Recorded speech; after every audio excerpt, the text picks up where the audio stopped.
He blew them a kiss, turned and walked away. Shane shouted the finger and practically shoved Claire across the threshold. Don't you ever stop out there. You said I got a free pass. It doesn't come with a written guarantee. Why, what did you promise him? She yelled. Shane slammed the door hard and started to push past her to go down the hall. But just as he got there, Michael stepped into his path. And Michael looked pissed. Answer her. What the hell did you do, Shane? Oh, now you care? Where the hell were you, man? I called. I came and looked for you. Hell, I even picked the lock to your room. Michael's blue eyes flickered from Shane to Claire and back. I had things to do. Dude, today you had things to do. Whatever, man. You weren't around and I had to make the call, so I made it. Shane. Michael reached out and grabbed him by the arm, dragging him to stop. It sounds like she deserves an answer. We all do. Behind him, he stepped around the corner, arms folded. Shane let out a short, harsh laugh. Gang up on me with the girls? Low blow, man. Low blow. What happened to male bonding? He says you talked to Brandon. Claire watched the fight go out of Shane's shoulders. Yeah, I did. I had to. I mean, look. They threw acid on her. And the damn cops wouldn't even... I had to go to the source. You taught me that.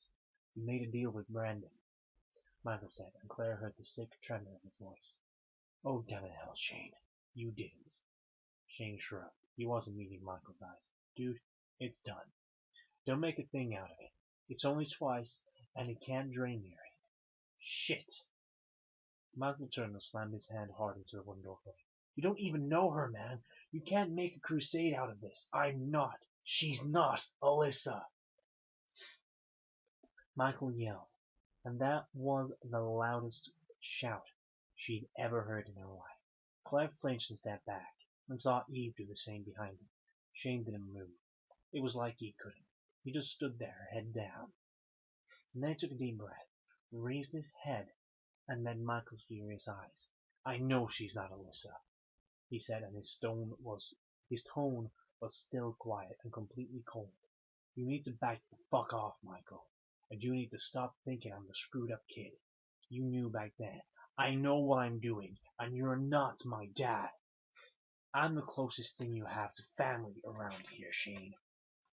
Michael came off of the yelling, but Claire could hear the anger bubbling in his voice. And I'm not letting you play the hero. Not now. I wouldn't have to if you'd step up and watch my back. Shane shoved past him this time, pounded up the stairs and slammed the door to his room. Michael stood there staring after him until Claire took a step forward. She froze when he looked at her, afraid he'd be angrier at her than he had been at Shane. After all, it had been her fault. Come sit down. Michael said, I'll get you something. I don't... Yes, you do. Sit. Eve, hold her down if you have to. He took her hand for a second, squeezed it, and stood aside for her to move up to the couch. She sank onward with a sigh of relief and rested her forehead on her hands. God, what a miserable day. It had started out so... Shane. But you understand what Shane did, right? Eve asked, plopping into him. How he, made the deal? No. She felt hot and miserable, and she definitely didn't want food. But Michael wasn't exactly in the mood to take no for an answer. I have no idea what's going on.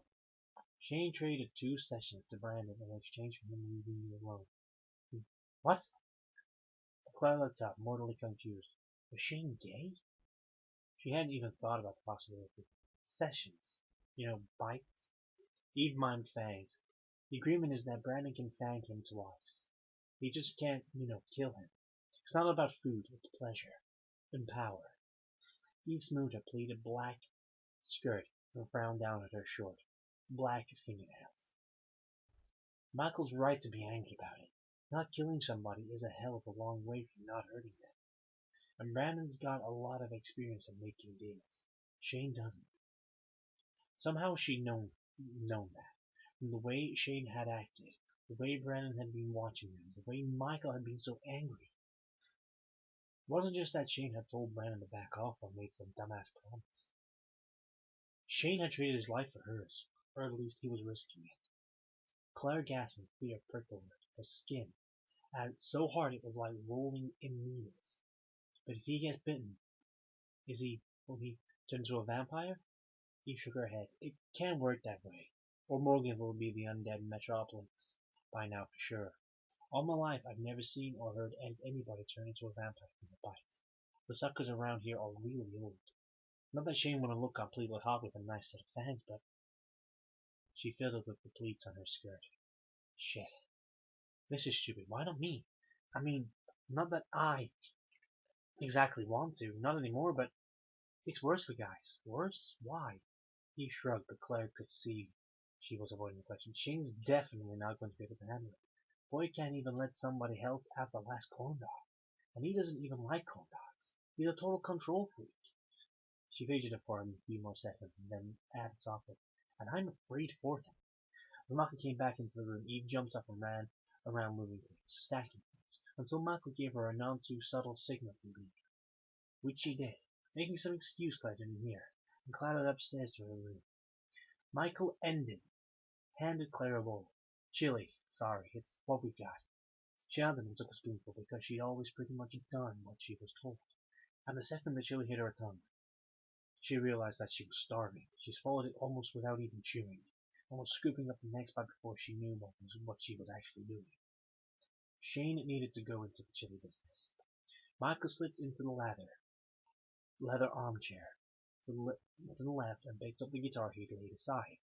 He started tuning it as if the whole scene with Shane hadn't even happened.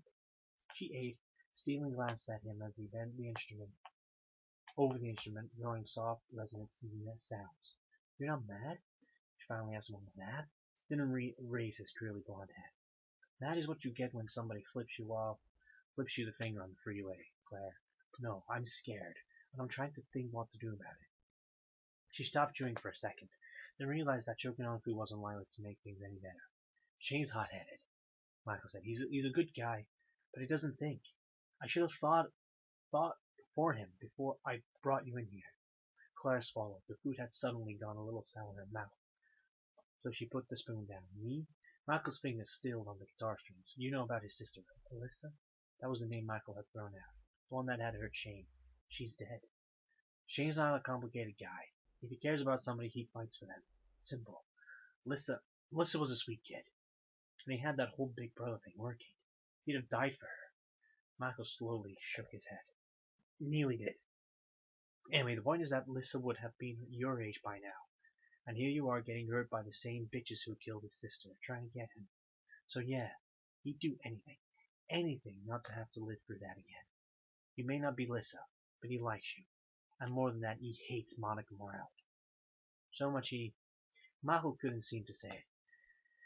He stared off into space for a few more seconds and went on. Making deals with the vampires in this town will keep you alive on the outside, but eats you on the inside. I watched it happen to my folks before they got out of here. Eve's parents too. Her sisters. If Shane goes through with this, it'll kill him. Claire stood up. He's not going through with it, and I'm not letting him. How exactly are you going to stop him? Hell, I can't stop him, and he listens to me mostly. Look, Eve said vampires own this town. Is that true? Really? Yes, they've been here as long as anybody can remember. If you live here, you're going to live with them. If you can't, then you go. Then they don't just run around biting people, though. That would be rude, he said gravely. They don't need to. Everybody in town, everybody who's a resident pays taxes. Blood tax. 2 pints a month. Down at the hospital. She said, I didn't have to. I didn't have to. College kids don't. They get taxed a different way. He looked grim, and with a sick, twisting sense of horror, she realized what he was going to say right before he made it. Dams have a deal with the school. They get to take 2% a year, right off the top. Used to be more, but I think they got worried. A couple of close calls with the media. There's nothing TV stations like more than a pretty young college girl gone missing. Claire, what are you thinking? She took a deep breath. If the Dams have this all planned out, then they've got, structure, right? They can't all just be running their own shows. Not if there are a lot of them. There's got to be somebody in charge. True. Brown's got a boss. And his boss probably has a boss. So all we have to do is make a deal with his boss, she said, for something other than Shane getting bit. All? They have to want something, something more than they already have. We just need to find out what it is. There was a creak on the stairs. Michael turned to look, and so did Claire. Eve was standing there. Couldn't hear you coming, Michael said. She shrugged and padded down the steps. She'd taken off her shoes. Even her black and white hose had a little skull on the toes. I know what they want, she said. Not that we're going to be able to find it. Michael looked at her for a long time. Eve didn't look away. She walked right up to him, and Claire suddenly felt like she was in the middle of something personal. Maybe it was the way he was looking at her, or how she was smiling at him. But it made Claire fidget and closely examine a stack of books at the end of the table. I don't want you in this, Michael said out of the corner of her eye. She saw him reach out and take Eve's hand. Shane's in it. Claire's in it. Even you're in it. You know how much I hate being left out. Besides, if there's a way to stick it to Brandon, I'm all for it. That guy needs a poke in the eye with a nice, sharp stake. They were still holding hands. Claire cleared her throat and Michael let go first. What is it? What do they want? Eve grinned. Oh, you're gonna love this. They want a book. And I can't think of anybody who'd have a better shot at finding it than you, book girl. There are a lot of rules to Morgan, though. Claire hadn't even thought about it. The blood donation, that was one. And she was starting to wonder how Michael was getting away with not paying his taxes. He couldn't, right? Eve couldn't leave the house. She sat down cross-legged on the floor with a ledger notebook turned out to a flesh sheet of paper and made a heading that read Pulses of the Vampires. On the column she wrote down blood donation protection, Davis deals. Oh, put down curfew, Eve said.